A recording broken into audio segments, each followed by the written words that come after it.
Au travail, à la maison, on est tout le temps entouré de risques, pas vrai? La vraie question c'est comment on fait pour les maîtriser? Eh bien, aujourd'hui, on va décortiquer ensemble une méthode super puissante pour justement transformer cette incertitude en contrôle. C'est l'analyse des risques. Allez, c'est parti! Tout commence avec cette question qui est vraiment au cœur de tout. Est-ce qu'on peut vraiment prévoir les accidents avant qu'ils n'arrivent? La bonne nouvelle, c'est que la réponse est oui. Et c'est justement tout l'objectif de la méthode qu'on va explorer. Ce n'est pas de la magie, non, c'est un processus logique et bien structuré pour reprendre la main. Alors, voilà le programme du jour. On va commencer par définir ce qu'est l'analyse des risques. Ensuite, on plongera dans ces 3 étapes clés. D'abord, identifier les dangers, puis les évaluer et enfin mettre en place les bonnes mesures. Et on terminera sur un point essentiel, la planification d'urgence, parce qu'il faut toujours se préparer à l'imprévu. Alors, entrons dans le vif du sujet. L'analyse des risques. Qu'est-ce que c'est exactement? Surtout, il ne faut pas voir ça comme un truc administratif un peu lourd. C'est bien plus que ça. C'est un véritable état d'esprit, un processus dynamique pour vraiment prendre le contrôle sur ce qui pourrait mal tourner. La définition, en fait, elle est assez simple. C'est un processus qui se déroule en 3 temps. D'abord, on trouve le problème. Ensuite, on mesure à quel point il est important. Et enfin, bien sûr, on agit pour le maîtriser. C'est vraiment cette approche globale qui rend la méthode si efficace. Si on garde ces 3 actions en tête, on a déjà la bonne structure. Et ces 3 étapes, eh bien, les voilà. Identification, évaluation et mise en œuvre de mesures. C'est super important de comprendre que chaque étape s'appuie sur la précédente. C'est un peu comme des briques qu'on empile pour construire une démarche de prévention vraiment solide et cohérente. Allez, on plonge tout de suite dans la première. Ok, on attaque la première étape, l'identification. Là, c'est le moment où on enfile notre casquette de détective de la sécurité. Le but du jeu, c'est de débusquer toutes les sources possibles d'accidents, même celles qui sont bien cachées, celles auxquelles on ne pense pas au premier abord. Et pour mener cette enquête, un bon détective a besoin d'outils, évidemment. On peut faire du brainstorming, utiliser des checklists, analyser les accidents qui ont déjà eu lieu, mais honnêtement, l'outil le plus précieux, et qu'on oublie parfois, c'est tout simplement d'écouter les gens qui sont sur le terrain. Ce sont eux les vrais experts des risques du quotidien. Parmi ces outils, il y en a un qui est redoutablement efficace pour être sûr de ne rien oublier, c'est la fameuse méthode QQOQCP. En se posant systématiquement ces questions toutes simples, quoi, qui, où, quand, comment et pourquoi, on arrive à dresser un portrait robot super précis de chaque danger sans laisser aucune zone d'ombre.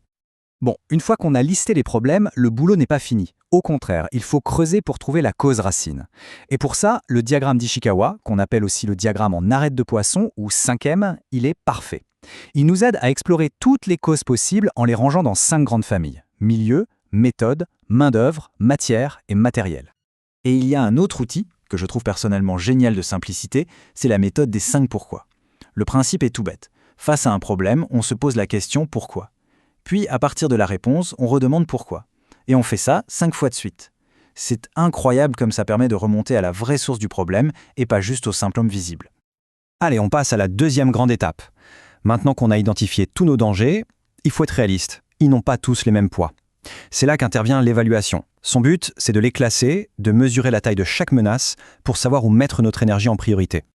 Et pour faire ça, on a une formule toute simple, mais vraiment puissante. Le risque, c'est le résultat de la fréquence à laquelle un problème peut arriver, multiplié par la gravité de ses conséquences. Un événement très rare mais absolument catastrophique peut être bien plus risqué qu'un petit pépin qui arrive tous les jours. C'est cet équilibre qu'il faut mesurer.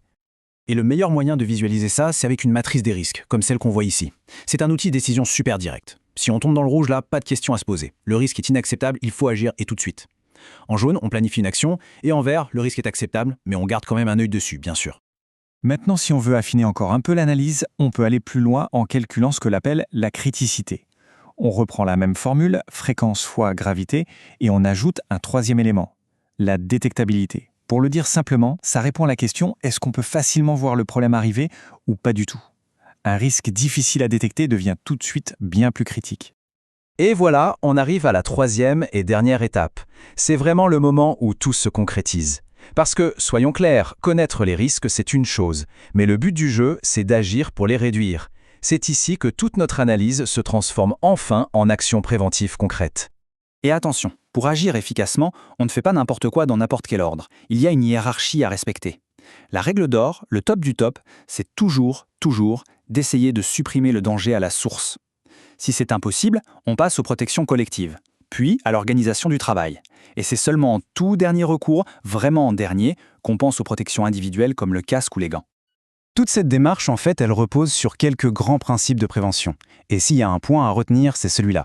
On doit adapter le travail à l'humain et surtout pas l'inverse. Ça veut dire qu'on pense à la sécurité dès le départ, on intègre les nouvelles technologies, on planifie. Bref, une bonne prévention, c'est une prévention qui est intégrée, pas juste un pansement qu'on colle sur un problème. Ok, récapitulons. On a identifié les dangers, on les a évalués et on a mis en place des actions. Mais il faut être lucide. Même avec la meilleure prévention du monde, le fameux risque zéro, ça n'existe pas. C'est pour ça qu'il faut absolument avoir un plan pour le jour où ça tourne mal. Et en général, on parle de deux grands types de plans d'intervention. D'un côté, on a le PII, le plan interne d'intervention. Ça, c'est pour gérer un accident qui reste à l'intérieur du site. Mais si les conséquences débordent, si ça sort des murs de l'entreprise, alors là, on passe au niveau supérieur, le PPI, le plan particulier d'intervention, qui fait appel au secours extérieur pour protéger tout le monde autour. Cette phrase, elle résume vraiment tout l'esprit de la démarche. Le but, ce n'est pas de lire dans une boule de cristal. Le but, c'est de transformer quelque chose qu'on subit, l'incertitude, en quelque chose qu'on gère activement, en quelque chose qu'on maîtrise. Et voilà, on arrive au bout de notre exploration. La vraie question, pour conclure, elle est toute simple. Si on regarde autour de soi, là maintenant, dans son quotidien, par quels petits risques on pourrait commencer, dès aujourd'hui, pour rendre les choses un peu plus sûres ? Parce qu'il ne faut pas l'oublier, la sécurité, c'est l'affaire de tous. Et ça commence toujours par un premier pas. Merci d'avoir suivi cette analyse.